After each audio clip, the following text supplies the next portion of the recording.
on YouTube. All right, guys, we are in fundamentals month. We're going to be working all week on a front position. It could be fundamental or it could be advanced. We're going to stick to making fundamental, which is the shoulder crunch. We briefly started to look at it last week, but everybody was doing a good job with it. Some people were enjoying learning it, so let's really iron it out this whole entire week, and let's see different combinations we can have. I'm going to already start at the mid game, meaning we're going to start already with the grip. If you have a perfect transition on how to get there from the start, do it. I'll give you a few clues later, but otherwise just start in the mid game already. All right, so it looks like this. Nick is going to be on his knees. He's going to be in my butterfly here. He's going to have one of his hands over my neck like this, and this is the starting point, all right? So now I'm attacking this arm right over here. So guys, a couple of things. Nick, just lift yourself up for a second. My belly button, guys, is central to my hips, right? So what I need to do is I need to turn my belly button slightly. So it's almost like at this 45 angle. So my belly button is not facing directly to the ceiling. I have a slight angle, right? Away from the arm, right? So now he's here. So when I do this, now I have the, get your knees closer. I have the capability of having one arm to be long and one arm to be short.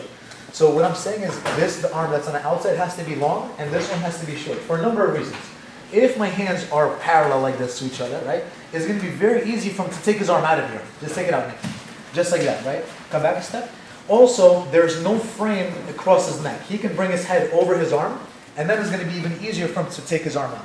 So what I need to do, guys, is I need to be at a slight angle, and I need to be like this.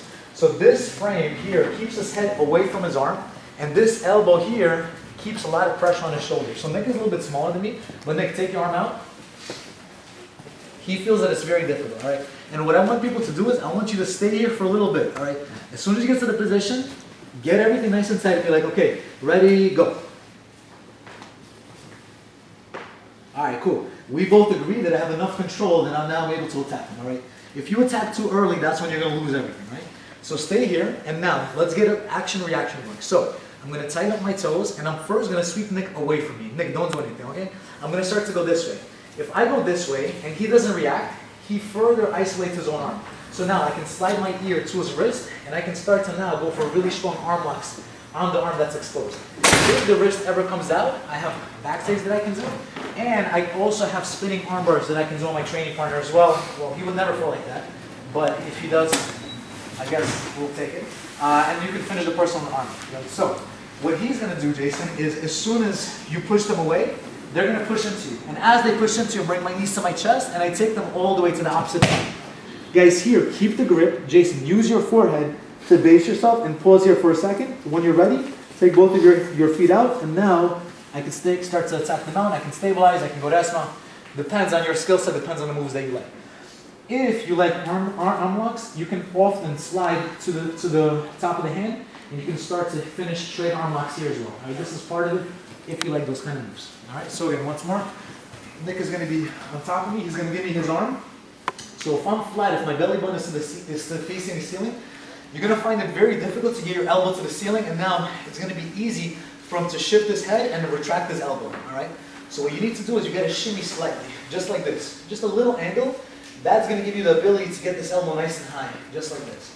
Another common error is people are too low. All right. What I want to do is I want to put pressure right in the indentation of his shoulder. All right. I want to put a lot of pressure here to get his elbow above his shoulder. All right.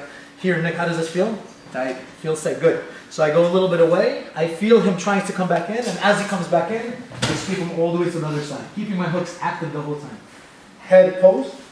Take this out. If you want to slide and start to attack arm locks, you can. Otherwise, a lot of times I'm going to solidify mount, securing my 6 points. You get 2 points for the sweep, and then you get another 4 for the mount. All right? Any questions on anything that we did? We're good to go?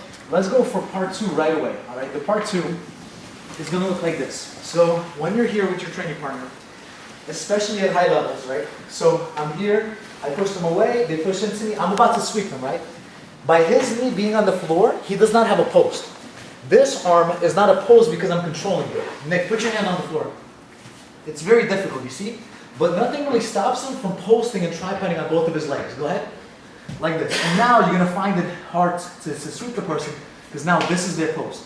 When you feel that happening, take your leg out, chop down at their knee to take away their post, and sweep with the opposite leg. So if they tripod up, which is going to happen, realize that, take your butterfly hook out, and now use that to sweep them. The only negative is that when you come on top, they're going to lock their legs up around your ankle. This is the only negative. So from here, don't stay here because now they can start to go to deep half guard, they can, you don't have to do it, they can regard, etc. So get a little lower, look for an underhook, and now use your free leg to free your trap leg, going straight to mount, or a lot of times I'm going to choose to go into knee cuts. If you like leg locks, let them trap your ankle, just so that you have an ability to start to attack their legs right off of the sweep. So there's a lot of cool combos depending on your game, depending on your personality, that you can hit as soon as you get to the top. All right, so one more time.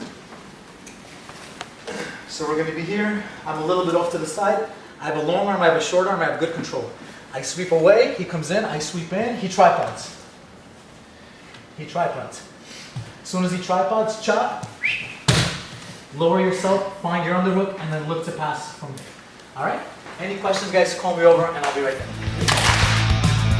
Guys, so everyone is looking really good. Let's talk about a few little details that may arise. All right, so a few ideas, Nick. All right, so a few ideas. First of all, a lot of people, and not just on this side, just in general, they keep their feet very relaxed. You don't want to keep your feet relaxed. You want to flex your feet. If your feet are flexed, it's as if you have a fist. If your foot's relaxed, it's as if you have an open hand.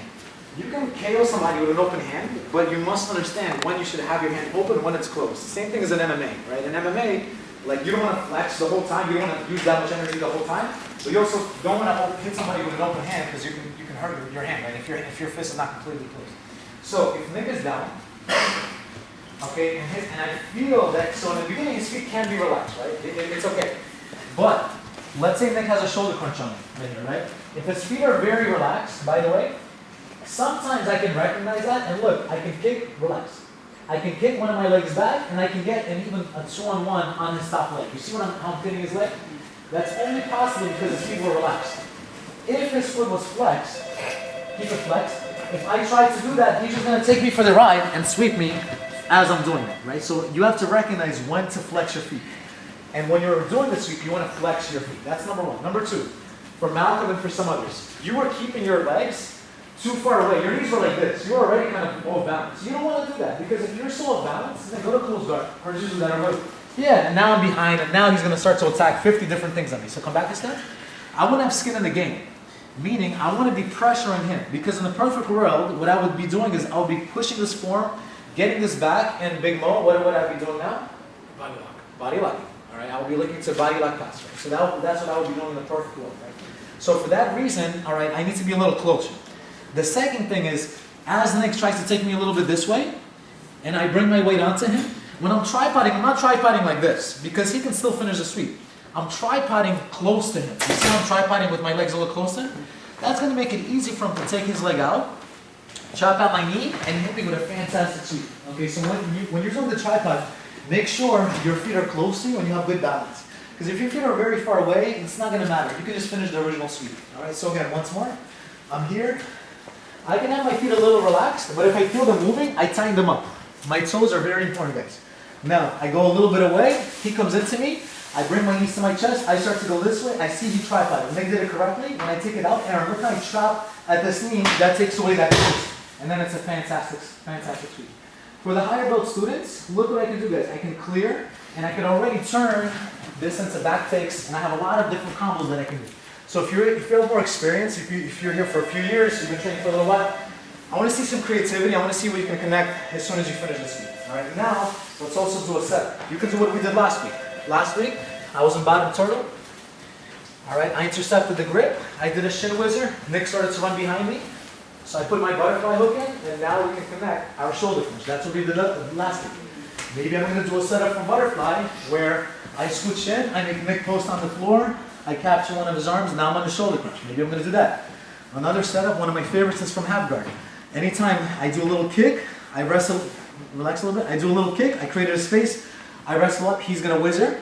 Now this is a good time to start to go for your shoulder. Same exact thing, and now I'll chop him and I'll take him to the other side. So now, if you have more experience, add a setup, only if it's perfect. Don't figure it out. If you're trying to figure it out, start at mid-range. And then do a little creativity after you finish. Finish with an arm bar, with a back take, add something on top. You got a question, Mike? All right, let's do it.